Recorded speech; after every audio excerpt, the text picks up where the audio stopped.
High বন্ধুরা, কেমন আছো সবাই? এই যে দেখতে পাচ্ছো, আজকে সকাল সকাল চলে আসলাম।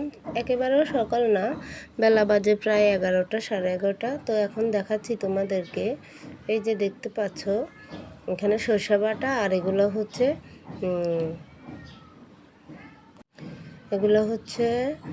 মরিচ আর হলো ধনিয়া বাটা। আর এই যে ইলিশ মাছটা কাটতেছে আমার শাশুড়ি।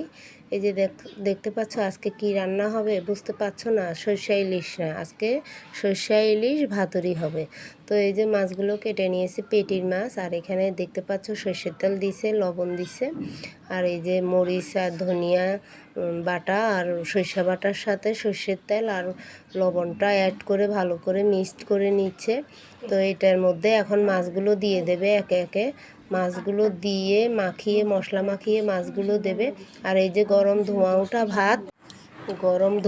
ভাত, আধা গামলা ভাত ঢেলে নিয়েছি। আর এই যে মশলা মাখানো মাছগুলো এখন ভাতের মধ্যে গেঁথে গেঁথে দেবে। তারপরে একে একে মাছগুলো দিয়ে আবার উপর দিয়ে গরম গরম ধোঁয়া ওঠা ভাত আবার ঢেলে দিয়ে চেপে চেপে তারপরে ঢাকা দিয়ে দেবে। আর এই খাবারটা হচ্ছে ফরিদপুরের প্রচলন খাবার। আমরা ফরিদপুরের সনাতনীরা খাই। আমার বিয়ের পর থেকে আমি কয়েকবারই খেয়েছি। ইলিশ মাছের সিজন আসলে 2-4 বার তো খাওয়া অবশ্যই হয়। আর যেহেতু এখন ইলিশ মাছের দাম বেশি, তার জন্য এখন একটু কম খাওয়া হয়। যে দেখতে পাচ্ছ, হাত দিয়ে চেপে চেপে আবার ভাতগুলো দিয়ে মাছটা শুদ্ধ মশলাটা ঢাকা দিয়ে দিল। আর এই যে ছোট মাঝারি সাইজের প্লেট দিয়ে ঢাকা দিয়ে দিলাম। তারপর আর একটা প্লেট দিলাম, তারপর আরও একটা প্লেট দেব। 3টা প্লেট দিয়ে ঢাকা দিয়ে এখন ওই গামলাটা নিচে মুছে ভাতের পাতিলের উপরে রেখে দিয়েছি। এই যে দেখতে পাচ্ছ, ভাতের পাতিলের উপরে রাখা হয়েছে।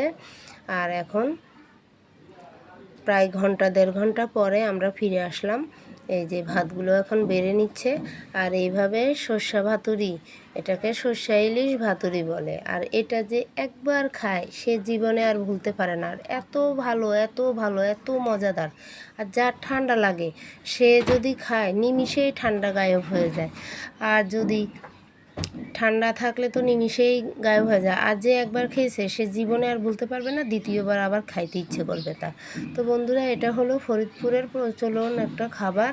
কে কে খেয়েছে কি না আমি জানি না, তবে আমার শ্বশুরবাড়িতে আসার পরে আমি অনেকবার খেয়েছি। আর এই যে এখানে দেখতে পাচ্ছ, কচুরমুখী দিয়ে ইলিশ মাছ দিয়ে রান্না করেছি। এটা ছোট সাইজের ইলিশ মাছ। তো এই যে প্লেটে প্লেটে ভাতগুলো বাড়া হচ্ছে। এখন ধোঁয়া ওঠা ভাত গরম গরম খাবে সবাই খুব মজা করে। তো বন্ধুরা, ভালো থেকো সবাই, টাটা।